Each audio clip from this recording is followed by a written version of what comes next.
जय हिंद दोस्तों। कंटिन्यूअसली हम लोग 10th लेक्चर का भी रिकॉर्डिंग कर ही ले रहे हैं। फ्यूचर इंडेफिनिट का सारा स्ट्रक्चर लेक्चर नंबर 9 में आप देखे होंगे। लेक्चर नंबर 10 है फ्यूचर इम्परफेक्ट या फ्यूचर कंटिन्यूअस। इसके बाद का जो तीनों स्ट्रक्चर होगा, फ्यूचर इम्परफेक्ट जिसको फ्यूचर कंटिन्यूअस बोलते हैं, उसके बाद फ्यूचर परफेक्ट और फ्यूचर परफेक्ट कंटिन्यूअस जो होगा वो सब का सब आसानी से ही जाने वाला है। उसमें कोई क्लेश, कोई कॉम्प्लिकेशन नहीं है। फ्यूचर इंडेफिनिट को ही अलग अलग तरीके से दो तीन तरीका अलग अलग जो दिखाए आपको, और एक दो और जब conditional statement future perfect continuous तक हम लोग कर लेंगे, फिर जब कॉम्बिनेशन ऑफ टेंस और कंडीशनल स्टेटमेंट बताएंगे तब एक दो और कंडीशन है वो बताएंगे आपको, ठीक है ना।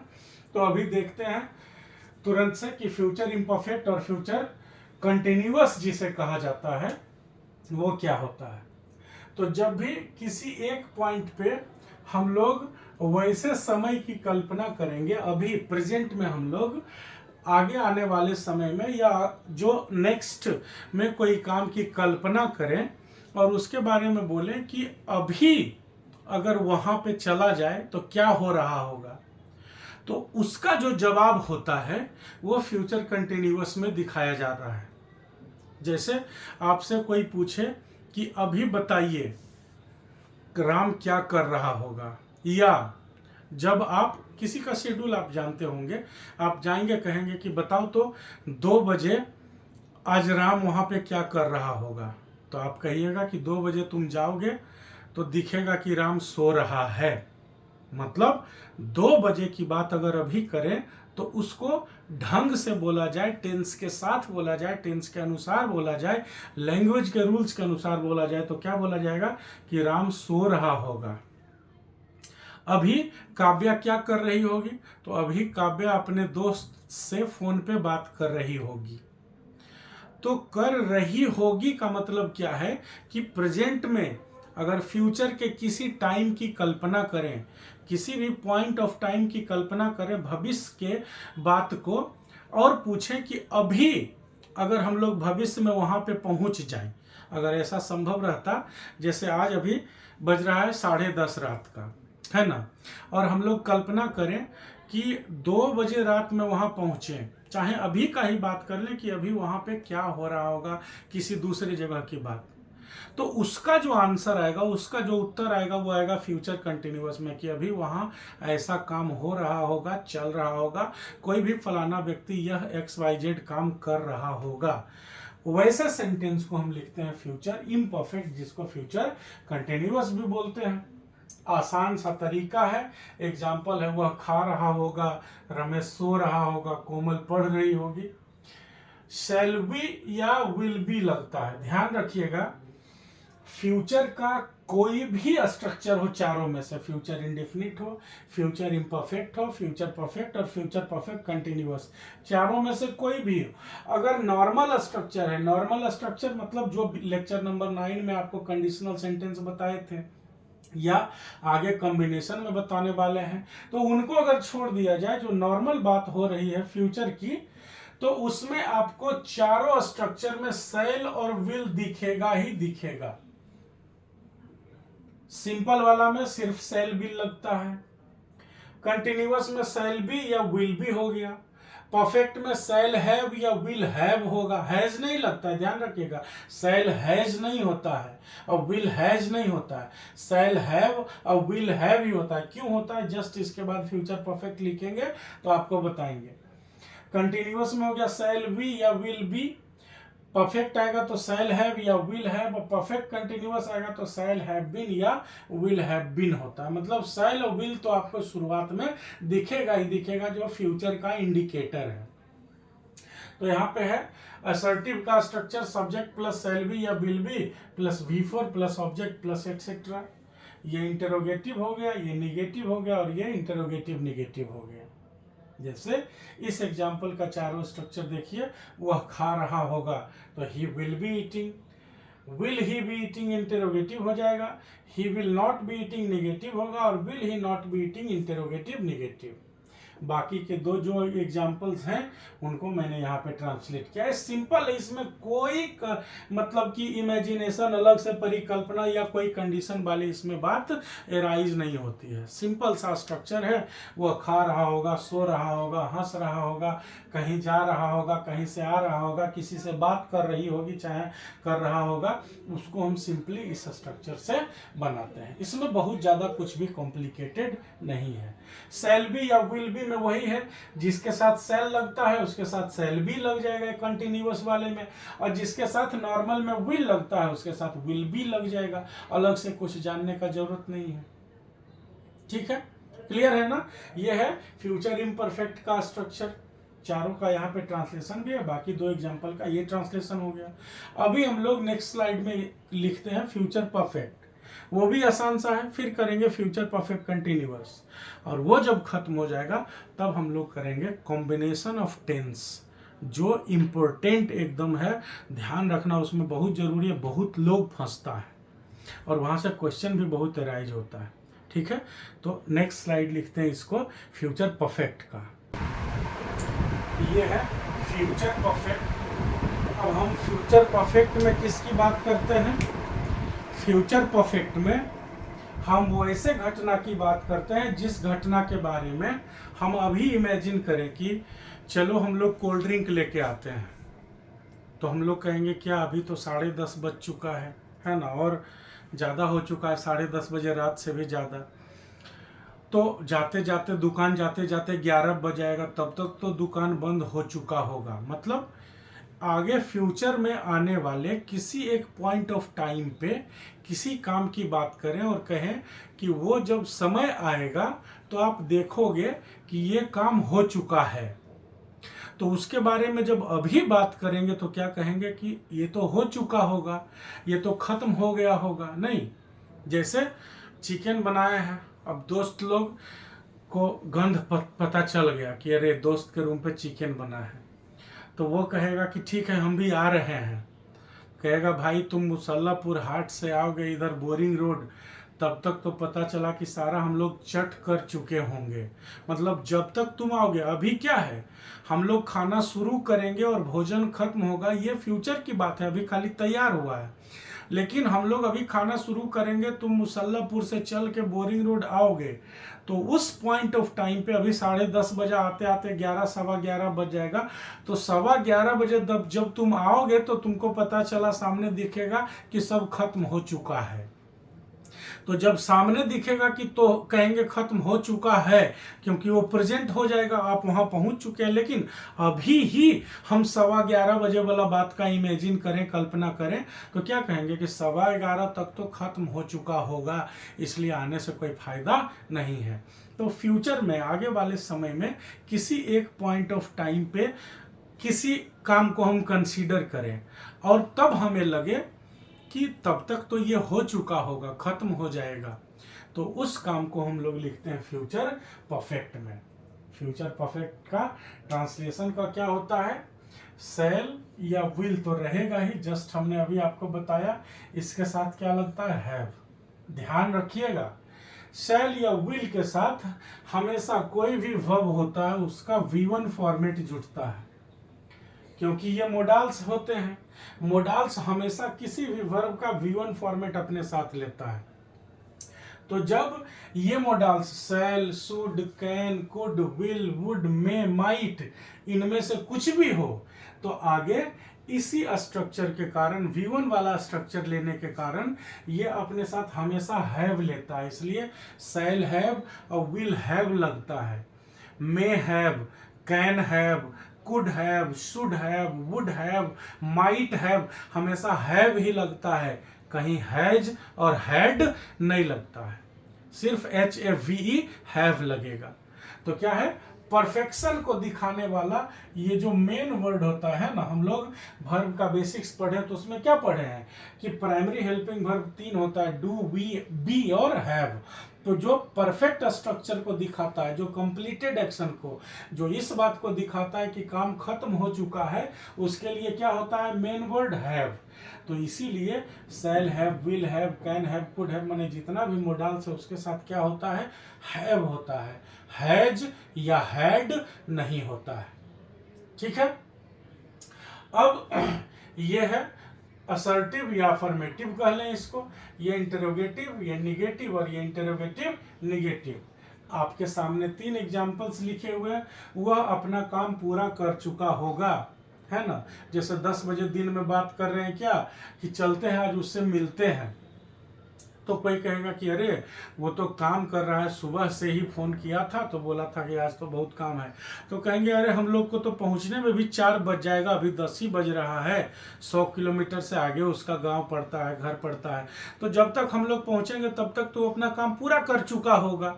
मतलब हम 4 बजे वाली परिस्थिति को 10 बजे ही इमेजिन कर रहे हैं, 10 बजे सुबह में 4 बजे वाला शाम का परिकल्पना कर रहे हैं, इमेजिनेशन कर रहे हैं, सोच रहे हैं कि तब तक तो ये हो चुका होगा।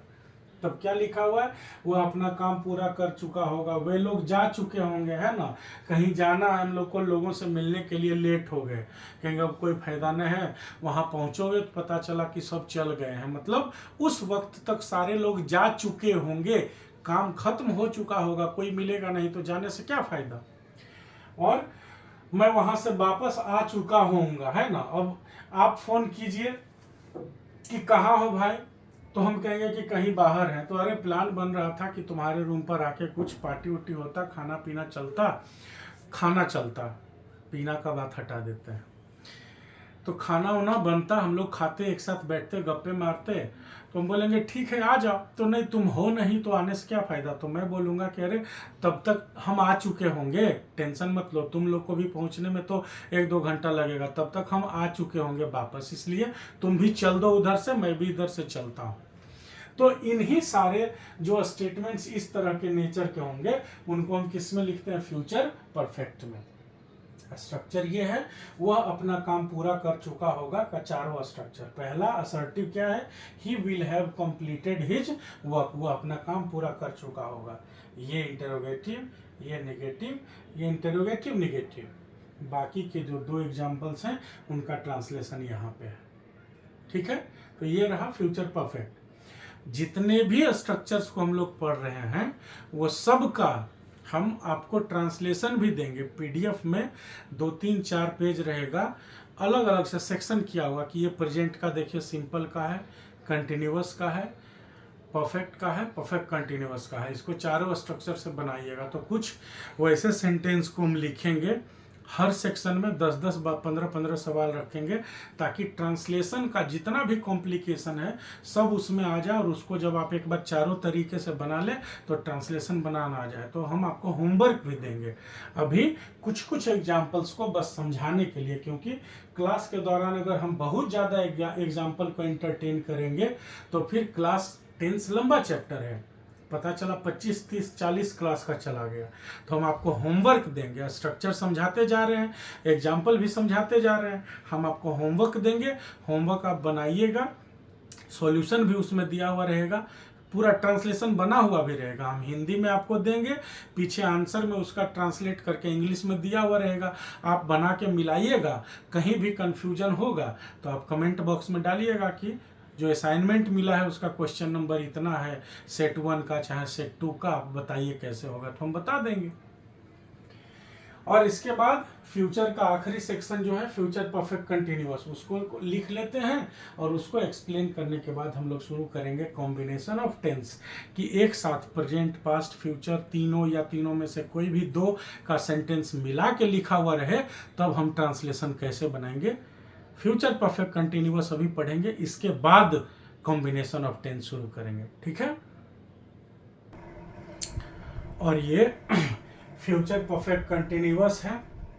क्या होता है इसमें, तो जैसे present perfect continuous, past perfect continuous है, वो क्या है कि किसी एक पॉइंट ऑफ टाइम पे दिखा रहा होता है कि कोई भी काम अभी से पहले शुरू हुआ, अभी भी चल रहा है, आगे भी चलेगा, तो प्रेजेंट परफेक्ट में होता है। सेम सिचुएशन को पास्ट में दिखाते हैं कि पूरा का पूरा पास्ट में ही है, लेकिन शुरू हुआ था कुछ समय पहले, फिर बीच में भी चला और फिर आगे जाके खत्म हुआ, तो पास्ट परफेक्ट कंटिन्यूअस होता है। वैसे फ्यूचर परफेक्ट कंटिन्यूअस क्या होता है, कैसा सेंटेंस इसमें लिखाता है। तो जब हम भविष्य के किसी समय की बात करें, कल्पना करें और उस पॉइंट पे हम बताएं कि ये काम जब तुम वहां पहुंचोगे तो पाओगे कि इतना देर से चल रहा है। जैसे अब मान लीजिए कोई प्रोजेक्ट है, आप इंचार्ज हैं, प्रोजेक्ट के मैनेजर हैं, मालिक आपको फ़ोन किया कि क्या जी क्या स्थिति है, काम चल रहा है कि नहीं, बंद है, कब से शुरू होगा। तो आप कहिएगा कि सर आप जब वहाँ पहुँचिएगा 10 तारीख को, आप जवाब दे रहे हैं मालिक को, आप मैनेजर हैं कि सर आप 10 तारीख को ना वहाँ जा रहे हैं विजिट में, तो बोलेगा हाँ 10 तारीख को जा रहे हैं। तो आप बोलिएगा कि 10 तारीख को जब आप पहुँचिएगा, आज मान लीजिए 2 तारीख है, 3 तारीख है, तो कहिएगा कि 10 तारीख को सर जब आप साइट पे पहुंचिएगा तो आप पाइएगा कि ये काम आपके वहां पहुंचने से 4 दिन पहले से चल रहा है। तो जब ये वहां पहुंचेगा तब तो प्रेजेंट में पहुंच गया। बात हो रही है आज अगले 10 तारीख की, आज 2 या 3 तारीख है, 7 दिन के बाद की बात हो रही है। तो 7 दिन के बाद जब वो वहाँ पहुँच जाएगा तो पूछेगा कै दिन से काम चल रहा है जी, तो कहेगा सब वहाँ काम करने वाले लोग कि सर 4 दिन से चल रहा है। तो जब अभी तो आप अगला समय के लिए पीछे हैं, तो वर्तमान में जब उस समय 10 तारीख के काम की बात करेंगे तो क्या कहा जाएगा कि जब आप पहुँचिएगा तो पाइएगा कि 4 दिन से काम चल रहा है। मतलब इसी बात को अभी हम बोलेंगे तो क्या कहेंगे कि आप जब जाइएगा तो देखिएगा काम 4 दिन पहले से चल रहा होगा, काम सोमवार से शुरू हो चुका होगा। पहले आप पहुंचिए तो वहाँ, और जब पहुंचिएगा पूछिएगा तो कहेगा हाँ काम तो सोमवार से ही चल रहा है। ठीक है, तो वैसे स्टेटमेंट को हम लोग लिखते हैं फ्यूचर का परफेक्ट कंटिन्यूअस में। ध्यान रखना है सब्जेक्ट के साथ हेल्पिंग वर्ब में कौन आएगा, सेल या विल के साथ हैव बीन। हैव बीन अपने फॉर्मेट में, चूंकि सेल या विल के साथ हैव लगता है हमेशा, क्यों लगता है जस्ट अभी आपको बताए। तो परफेक्ट और कंटिन्यूअस नेचर को बताने के लिए परफेक्ट विल सेल के साथ हैव लगेगा, और परफेक्ट का कंटिन्यूअस नेचर बताने के लिए हमेशा क्या रहता है, बिन। जैसे प्रेजेंट में जाते हैं तो हैज हैव के साथ बिन, पास्ट में आते हैं तो हैड के साथ बिन, और फ्यूचर में आते हैं तो सेल हैव या विल हैव के साथ बिन। तो मतलब सेल या विल के साथ हैव बीन, ऐसे याद रखिए इसको। क्या है इसका स्ट्रक्चर में थोड़ा कंफ्यूजन होगा अगर ध्यान नहीं रखिएगा तो, कि सेल हैव को आगे करें कि सेल को आगे करके हैव बीन को आगे रखें। तो आप हमेशा ध्यान रखिएगा कि विल सेल के साथ कॉम्बिनेशन में कौन कौन चल रहा है। अगर फ्यूचर कंटिन्यूअस की बात करें तो चलता है सेल बी या विल बी। तो सेल को अलग करेंगे, बी को सब्जेक्ट के साथ रखेंगे आगे। फिर होता है सेल हैव या विल हैव, फ्यूचर परफेक्ट में अभी पढ़े हम लोग। तो सेल को आगे करेंगे, आगे करने का मतलब क्या हुआ कि जब तोड़ना पड़ेगा हमको इंटरोगेटिव बनाते समय, इंटरोगेटिव निगेटिव बनाते समय, बीच में नॉट लगाते समय, निगेटिव बनाते समय, तो क्या है देखिए, विल है इधर और हैव बीन है इधर, विल है यहाँ और हैव बीन है यहाँ। तो जो कॉम्बिनेशन वाला है विल हैव बीन, चाहे विल हैव चाहे सेल बी, तो विल और सेल को बाकियों से जब अलग करना होता है तो सिर्फ विल सेल को अलग करते हैं, बाकी बी हो चाहे हैव हो चाहे हैव बीन हो वो सब्जेक्ट के साथ आगे रहता है। सेल या विल खुद ही अलग होता है, सेल हैव और विल हैव बाहर नहीं आता है, सिर्फ सेल या विल बाहर आएगा। ठीक है, तो ये एग्जाम्पल है, वह सोमवार से ही यह काम कर रहा होगा, या मजदूर 10 बजे से ही दीवार बना रहे होंगे, तो वह सोमवार से ही यह काम कर रहा होगा। इसका अफर्मेटिव स्ट्रक्चर देखिए यहाँ लिखा हुआ है, he will have been doing this work from Monday. अब आपको ध्यान रखना पड़ेगा 2 बातों का। क्या है, अगर गौर कीजिएगा तो स्ट्रक्चर में आपको क्या दिखेगा, अभी तक के स्ट्रक्चर में परफेक्ट कंटिन्यूअस का जो स्ट्रक्चर है, चाहे प्रेजेंट परफेक्ट कंटिन्यूअस हो चाहे पास्ट परफेक्ट कंटिन्यूअस हो, परफेक्ट कंटिन्यूअस का स्ट्रक्चर में हम लोग देखते हैं कि टाइम बताने के लिए क्या चीज यूज होता है, फॉर या सिंस यूज होता है ना। टाइम बताने के लिए टाइम का चाहे पॉइंट ऑफ टाइम हो चाहे पीरियड ऑफ टाइम, और हमने प्रेजेंट परफेक्ट कंटिन्यूअस जब आपको बताया तभी हमने बताया आपको क्या, कि पॉइंट ऑफ टाइम और पीरियड ऑफ टाइम का कॉन्सेप्ट रखिएगा हमेशा समय बताने के लिए। कभी भी निश्चित समय और अनिश्चित समय का कॉन्सेप्ट मत लगाइएगा कि 2 दिनों से, 4 दिनों से, 5 दिनों से कह रहा है तो ये अनिश्चित समय हो गया। 4 घंटों मतलब कौन 4 घंटा, ये सब कॉन्सेप्ट भूला जाइए। पॉइंट ऑफ टाइम और पीरियड ऑफ टाइम, ये 2 ही बात हमेशा कॉन्सेप्ट में हम लोग रखेंगे। तो ये अभी तक हम लोगों ने क्या पढ़ा कि प्रेजेंट परफेक्ट कंटिन्यूअस की बात हो चाहे पास्ट परफेक्ट कंटिन्यूअस की बात हो, क्या लगाना होता है, फॉर या सिंस लगाना होता है। लेकिन जब हम लोग फ्यूचर परफेक्ट कंटिन्यूअस में आएंगे तो फॉर के जगह पे फॉर तो रहता है, लेकिन जहां हम लोग सिंस यूज कर रहे थे वहां पे क्या लग गया, फ्रॉम। तो हम ध्यान रखेंगे कि फ्यूचर परफेक्ट कंटिन्यूअस में पॉइंट ऑफ टाइम में जहां बाकियों में सिंस लगता था, हम यहाँ पे फ्रॉम का यूज करेंगे। अब ये दोनों ही पॉइंट ऑफ टाइम है। 10 बजे से ये भी पॉइंट ऑफ टाइम, सोमवार से ये भी point of time. Point of time होता क्या है, वाक्य में लिखा हुआ रहेगा कि काम शुरू कब से हुआ, कुल कितना समय हो गया, ये लिखा हुआ नहीं रहेगा। आप अपने दिमाग से कैलकुलेट कर सकते हैं, वाक्य में लिखा हुआ नहीं रहेगा। तो वाक्य में खाली ये लिखा रहे कि काम ये चल कब से रहा है, इसकी शुरुआत कब से हुई, ये बात खाली लिखा हुआ रहेगा, तो उसको कहते हैं पॉइंट ऑफ टाइम। और कुल समय लिख दे, ये नहीं लिखे कि शुरू कब हुआ, शुरू चाहे जब भी हुआ, तो जब से शुरू हुआ और हम जब इसकी बात कर रहे हैं तो ये कुल मिला के कितना समय हुआ, इसको कहते हैं पीरियड ऑफ टाइम। ठीक है, तो पॉइंट ऑफ टाइम में जहां हम लोग सिंस यूज करते थे वहां पे हम लोग फ्रॉम का यूज करेंगे फ्यूचर परफेक्ट कंटिन्यूअस में। तो ये भी पॉइंट ऑफ टाइम, सोमवार भी पॉइंट ऑफ टाइम। तो इस स्ट्रक्चर में यहाँ पे सिंस की जगह क्या यूज करना है, फ्रॉम यूज करना है। ठीक है ना। तो ये हो गया आपका असर्टिव स्ट्रक्चर, ये इंटेरोगेटिव स्ट्रक्चर, ये निगेटिव और ये इंटेरोगेटिव निगेटिव। ये दूसरा वाला का ट्रांसलेशन हो गया। इसमें एक बात और बताना चाहेंगे कि जब प्रेजेंट वाला पढ़ रहे होंगे तो शुरुआत के वीडियोज में WH स्ट्रक्चर भी बता रहा था मैं कि WH के साथ जब इंटेरोगेटिव सेंटेंस 2 तरह से बनता है। एक, सब्जेक्ट के आगे हेल्पिंग वर्ब को ले आइए, जैसे यहाँ पे सब में बन रहा है, जो भी वीडियो अभी तक पढ़े हैं। और शुरुआत के वीडियोज में दूसरा तरीका कौन है, पहला क्या था, हेल्पिंग वर्ब को सब्जेक्ट के आगे करके, दूसरा WH, what, which, when, where, who, whose, whom, how, ये शुरुआत में यूज करके। तो हम फिर से एक पूरा स्ट्रक्चर WH का सबका एक साथ लिख देंगे प्रेजेंट से लेके फ्यूचर तक। लेकिन प्रेजेंट वाले कुछ वीडियोज में WH लिखा हुआ है, अगर आप चाहें तो खुद से उसको फॉर्म कर सकते हैं कि WH के साथ जो स्ट्रक्चर होता है उसको हम किस तरह से लिखेंगे। WH और हेल्पिंग वर्ब में बहुत ज़्यादा अंतर नहीं होता है, बस ध्यान क्या रखना होता है कि जो WH से शुरू होता है, जैसे लिखा हुआ रहेगा क्या, वह मेरी मदद करेगा, तो ट्रांसलेशन बनाइएगा ही विल हेल्प मी। अब मान लीजिए इसमें कोई WH वर्ड लगाना है, जैसे आप कहिएगा वह मेरी मदद क्यों करेगा, तो क्यों का वाई होता है ना, तो लिख देंगे why will he help me, ये हो गया WH के साथ। अब दोनों में कंपेयर कीजिए, ये सिंपल फ्यूचर वाला है ही विल हेल्प मी, इसका इंटरोगेटिव बनाएंगे तो क्या बनेगा, विल ही हेल्प मी, यही ना इंटरोगेटिव बनेगा। अब WH अगर लगाना है क्यों, कहां, कब, कैसे, तो उसके आगे खाली विल के आगे WH लगाते जाइए। ये जो विल इंटरोगेटिव जो बना इसके आगे WH लगा दीजिए तो वो WH वाला इंटरोगेटिव हो गया।